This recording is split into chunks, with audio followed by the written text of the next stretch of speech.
Simba Sports Club imepata kufuzu hatua inayofuata kwa maana ya robo finali. Dr. hali si shwari namna ambavyo mchezo ulianza, haukuwa vizuri. Of course tulianza na raw temper na bahati mbaya au nzuri Dodoma Jiji walikuwa very good in defensive mark zone na wakawa wazuri kwenye kipindi cha kwanza, wakaweza kupata bao kupitia Fin, bao zuri sana ambalo tumefungwa sisi kipindi cha kwanza, kitu ambacho kilipelekea eneo la boxi la Dodoma Jiji kutokufikiwa mara nyingi na washambuliaji wa Simba ambao walikuwa kutokea eneo la kushoto, tunamzungumzia Anicet Yaula, au eneo la kulia Libase Gueye. Kwa hiyo hicho ndicho ambacho kilichotokea, lakini ukiangalia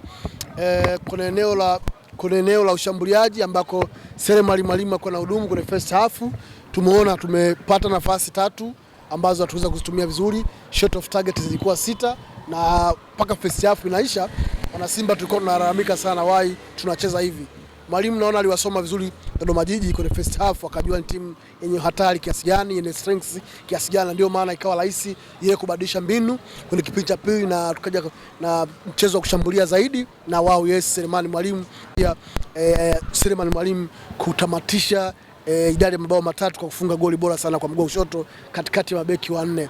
Ukitizama Simba ambavyo imecheza leo ina tofauti kidogo na mchezo uliopita wa TLA United. Mchezo uliopita kwanza wachezaji wengi walikuwa wacheza kama vile hawana morali ya mchezo, lakini leo ukiangalia first half wachezaji wengi wamekuja kwa kasi, wakiutaka mchezo, wakionyesha bidii na jitihada. Ndio maana unaona mpira ulikuwa ukae kwenye eneo la katikati kwenye mid block complex pale, mpira ulikuwa unakaa juu ya mstari katikati, maana yake most of time tulikuwa tunacheza juu ya uwanja, maana yake kwenye 1/3 ya uwanja kwenye eneo lao. Ukiangalia Selemani Mwalimu eneo ambalo alikuwa na hudumu leo kama mshambuliaji wa mwisho, leo ameitendea kazi kwa nafasi ambazo amepata kuscore magoli mawili, maana yake anatupa tujibu sisi ambao tulikuwa tukizungumzia kuhusiana na yeye ambavyo alikuwa anacheza kwa mchezo wa nyuma kwamba why hapati afungi kwa nafasi nyingi ambazo anazipata. Selemani Mwalimu leo amezaliwa upya, ameonyesha kwa nini yuko ndani ya klabu ya Simba na ameonyesha ubora wake ambako ndiko na Simba matumaini yao makubwa yapo hapo. Kuna eneo la kiungo ambapo amecheza Neo Maema pamoja na Yusuf Kagoma, kuna namna au kuna wakati Neo Maema alikuwa na pwaya kwenye eneo la central midfielder, kitu ambacho kinapelekea ugumu au kakasi wa Yusuf Ali Kagoma kutimiza majukumu yake kwenye eneo la kiungo cha ukabaji, kitu ambacho kinawafanya Dodoma wawe wazuri kwenye kufuata transition kuanzia kwenye eneo la kati kuja kwenye eneo la juu, na ndio maana wakawa deliver hatari nyingi kwenye box letu. Baadaye Mwalimu akadetect hiyo hatari, akaamua kumtoa Neo Maema, ndipo ambapo Kratos Chama akatawala dimba pamoja na Yusuf Kagoma, kisha Ino Siliomba aka introduce kwenye mchezo na ukaona jinsi ambavyo wamecheza eneo la ushambuliaji kulifanya kuwa hatari zaidi. Maana yake Mwalimu akacheza na washambuliaji wawili ambao walikuwa rahisi kupeleka mashambulizi mbele na kuifanya safu ya ushambuliaji ya Simba kuwa hatari zaidi ambavyo tumepanga, ambavyo tulitarajia. Ukimwangalia goalkeeper Mamadou Kasari Jibla kwenye eneo la mlingoti mitatu, mimi dua zangu nyingi zinamwombea dua wale majeruhi wote wa Simba waendelee kupona ili tupate watu wengine sahihi kwenye ile eneo. Goli lofungwa leo kwa sababu alisogea mbele, hakuwa kwenye natural position. Aliposogea mbele alimpa nafasi kubwa mpigaji wa ile mpira kuchagua engo wapi apeleke mpira, ndio maana tukaweza kufunga goli la kwanza. Otherwise kama Mwalimu Steve Barker asingebadilisha mfumo namna gani ambavyo anakuja kuwakabili Dodoma Jiji kwenye second half, maana yake leo tungezungumza maneno mengine, maana yake tungetolewa katika hatua hii ya 16 bora kuelekea robo final, kitu ambacho ingekuwa ni hatari kwa klabu ya Simba, kwa mashabiki na wanachama ambao wanatamani kuiona Simba yao ikicheza vizuri. Wana Simba wanatamani makubwa, wanatarajia makubwa, wanatarajia ubingwa wa NBC Premier League, wanatarajia ubingwa wa CRB Federation Cup. Inapotolewa kuna hatua ndogo kama hizi inakuwa ni pigo kwa klabu yetu sisi. Kitu ambacho tunashukuru ni leo wachezaji wameamua kujituma, kujitoa, hasa kipindi cha pili ndicho ambacho kimezalisha magoli mengi. Jibril Kasari hatoshi kwa Simba, ameonekana mara kadhaa akifungwa magoli ambayo lawama nyingi kwa. Mimi ukiniambia Jibril Kasari na Kamara bado I will go with Kamara. Musa Pimpin Kamara, ndio maana nakwambia tunaendelea kumwombea dua Musa Pimpin Kamara ili aweze kurejea kwenye ubora ule ambao sisi tuna utamari. Ukimwangalia Mamadou Kasari, nini ambacho ana lack?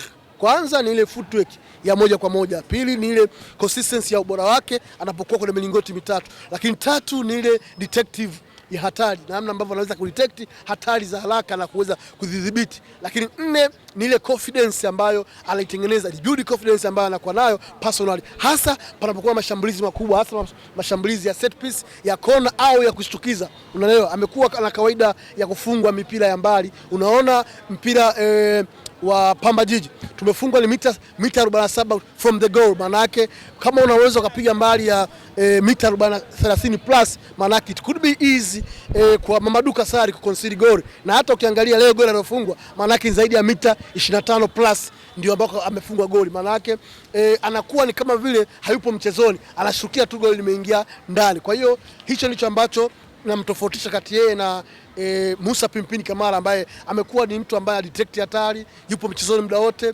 consistency, footwork na ubora wa kuondoa hizo hatari. Lakini kitu kingine ukiangalia leo tumepata kona 14 hapa, kona 14. Katika kona 14 ambazo tumezipata dakika 90 zote, manake hatujapata goli ambalo limetokana na kona.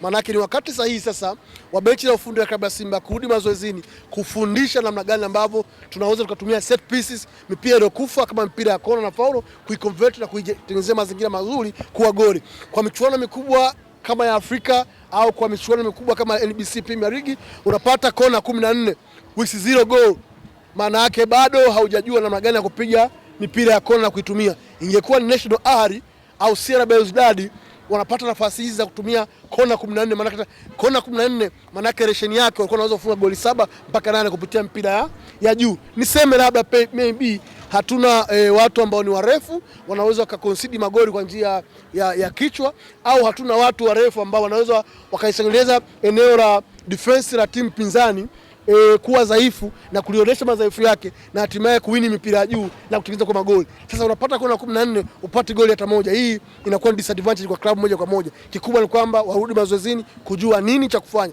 Lakini leo nishukuru mwalimu amemuona Inos Jospin Liomba kwamba ni mchezaji wa kutumainiwa, anapaswa kuwa introduce kwenye mchezo na wao. Yes, umeona baada ya kuingia Inos Liomba kuna kitu kimeonekana, kimeongezeka kwenye safu ya ushambuliaji na tukaondoka na matokeo. Lakini leo kwa mara nyingine bwana mdogo la Dacha Sambi amekuwa introduce mchezoni, kakosa goli ya wazi kabisa, nafasi ya wazi ameipata, kaweza kupiga juu, lakini nadhani kwa sababu ya match fitness na vitu vingine. Baada ya hapa kitu kinachofuata ni dhidi ya Fountain Gate tarehe 15, tukutane pale pale Arusha, uwanja wa Sheikh Abed Karume.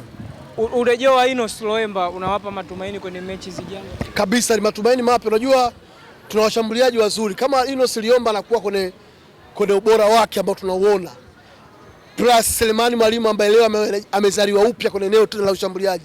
Maana yake timu inakuwa na wachezaji wazuri wawili wa kutegemewa kwenye eneo la kuscore. Unapozungumzia timu kupata ushindi, maana yake kama huwezi kufunga hauwezi kupata ushindi. Ili timu iweze kupata ushindi kama leo tumeshangilia, maana yake magoli yameingia wavuni.